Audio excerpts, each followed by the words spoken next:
데이터 분석과 함께하는 공모주 투자 당장 TV입니다. 오늘은 7월 5주차의 청약 예정일 공모주 중에서 놓쳐선 안 되는 공모주가 무엇일지 같이 찾아보도록 하겠습니다.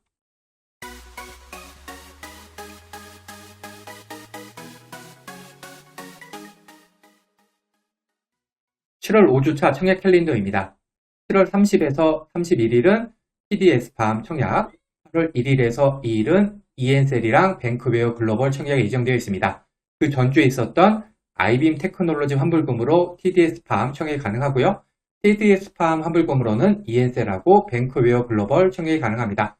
이 청약 일정은 언제든지 변경이 될 수가 있고요. 변경이 되는 경우에는 제 유튜브 커뮤니티 채널을 통해서 안내해 드리도록 하겠습니다. 청약 종목 리스트입니다. TDS팜은 의약품 제조업체, ENCL은 세포 유전자 치료제 위탁 개발 생산, CDMO라고 하죠. 그리고 신약 바이오 개발업체, 뱅크웨어 글로벌은 금융 소프트웨어 업체입니다. 청약 증권사는 각각 한투, NH, 미래에셋이고요. 공모가는 공모가 밴드 상단 기준으로 1,700원, 15,300원, 19,000원 되겠습니다. 업종을 살펴보겠습니다. TDS팜은 경피 약물 전달 시스템의 개발 및 제조를 주요 사업으로 영위하고 있는 기업입니다.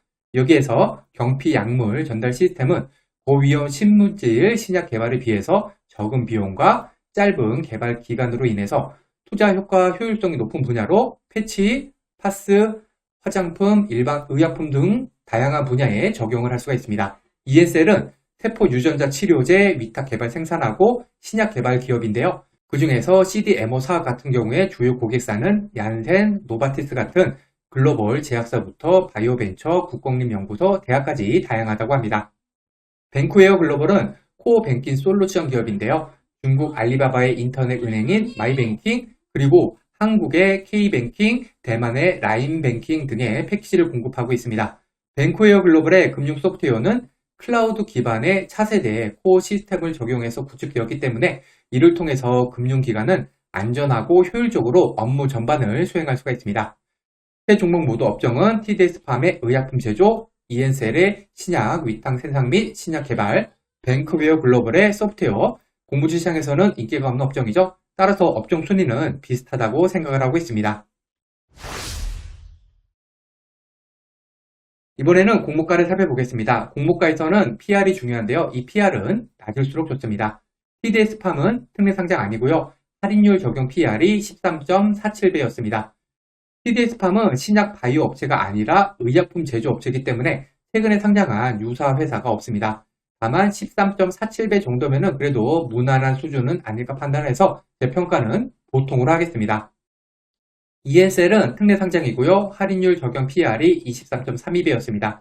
최근에 상장한 신약 바이오 업체인 파로스아이 바이오, Y바이오로직스, DDM 파마텍하고 비교하면 세 종목 모두 특례 상장이고 확정 공모가 기준 PER이 13.89배, 14.54배, 21.35배, 상장일 시초가는 마이너스 12%, 플러스 161%, 플러스 49%였습니다. 24.32배면은 요거보다는 조금 비싸다고 할 수가 있죠.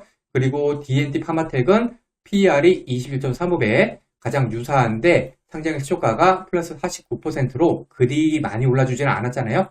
따라서 제 평가는 나쁨을 하겠습니다. 그리고 여기에다가 기술특례 상장이기 때문에 공모가 고평가 가능성 있는 점 감안해야겠습니다. 뱅크웨어 글로벌은 특례 상장이고요. 할인율 적은 PR이 20.67배였습니다. 최근에 상장한 금융 소프트웨어 업체가 CQ센이 있는데요. CQ센은 디지털 금융 서비스 업체, 특례 상장 아니지만 코네스 이전 상장이었네요. 확정 공모가 기준 PR은 23.15배, 상장일 초과는 플러스 198%, 상당히 좋았습니다. 20.67배면은 요거보다 조금 싸죠? 따라서 제 평가는 좋음으로 하겠습니다. 다만 마찬가지로 기술특례 상장인 점 감안해야겠습니다. 공모 규모를 살펴보겠습니다. 공모 규모는 클수록 배정 금액이 많을 수가 있기 때문에 수익 측면에서 유리합니다. TDS팜은 공모 규모가 107억으로 코스닥 초소형주고요. ENCL이랑 뱅크웨어 글로벌은 240억, 266억으로 소형주에 해당이 됩니다. 구주 매출 비율입니다. 구주 매출이 높다는 것은 공모 금액이 회사가 아니라 기존 주주, 즉 구주에게 돌아간다는 것이기 때문에 공모주로서는 마이너스 요인입니다. 두 종목은 구주 매출이 없지만 TDS팜은 구주 매출이 50%가 있습니다.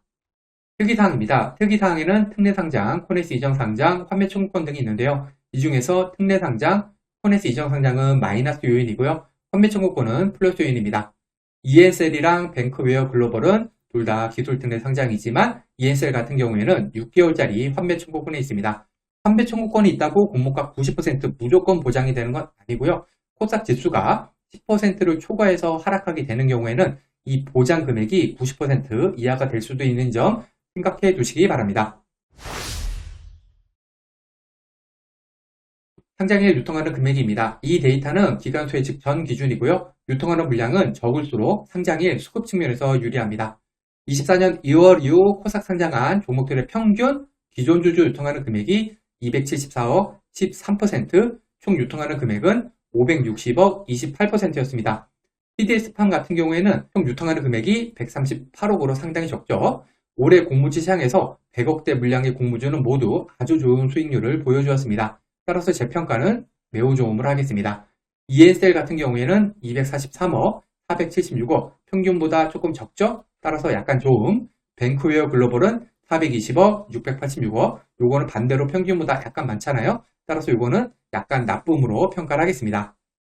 청약 금액입니다. 청약 금액에서는 환불일을 봐야 되는데요. 이 환불일은 길수록 대출이자 부담이 큽니다. TDS팜은 환불일이 2일이지만 ENCL이랑 뱅크웨어 글로벌은 환불일이 4일로 길기 때문에 대출을 이용하시는 경우에는 대출이자 주의하시길 바랍니다.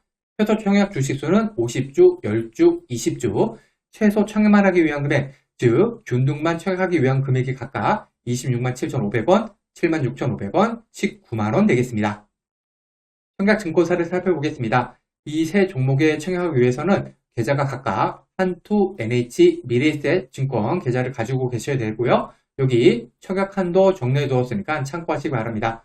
청약 수수료는 세 증권사 모두 2,000원, 그리고 세 증권사 모두 비대면 계좌 개설에 한해서 청약일에 개설한 계좌로도 청약이 가능합니다. 참고로 세 증권사 모두 경쟁률이 매우 높은 증권사입니다. 증권사 계좌 개설은 공무주 투자의 기본입니다. 귀찮으시더라도 혹은 당장 청약 종목이 아니라고 생각이 되더라도 미리미리 만들어 두시기 바랍니다.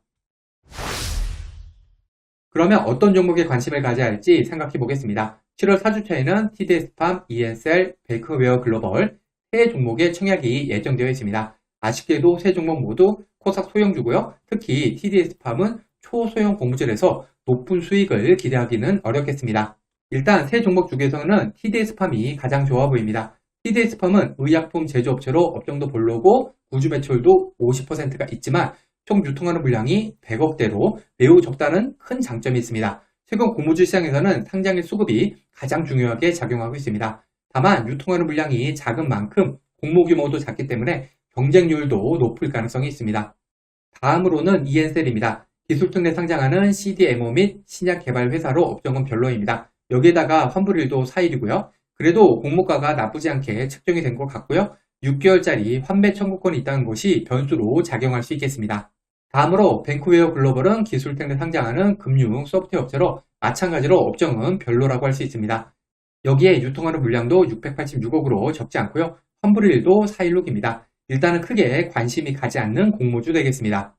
종목에서 볼 때 저는 TDS팜, ENCL, 뱅크웨어 글로벌 순으로 관심을 가지고 있습니다. 7월 5주차는 소소한 수익이 예상되는 한 주인 만큼 부담없이 청약하는 종목들로 생각하시면 되겠습니다. 과거의 데이터가 미래를 보장하지는 않습니다. 오늘 영상은 참고만 하시길 바랍니다. 공모주는 기간 최측 결과를 꼭 확인한 다음에 청약을 해야 합니다. 기간 최측 결과와 상장에 유통하는 물량이 아무리 좋다고 하더라도 공모주 투자는 손실을 볼 수가 있습니다. 이 영상은 공모주 관련 정보 제공을 위한 것으로 종목 추천 영상이 아닙니다. 후연료 투자를 위해서는 반드시 공부하신 후 스스로 투자 여부를 결정하셔야 합니다. 이상으로 오늘 영상을 마치겠습니다. 오늘 영상이 도움이 되었다면 구독, 좋아요, 그리고 알림 설정까지 부탁드립니다. 감사합니다.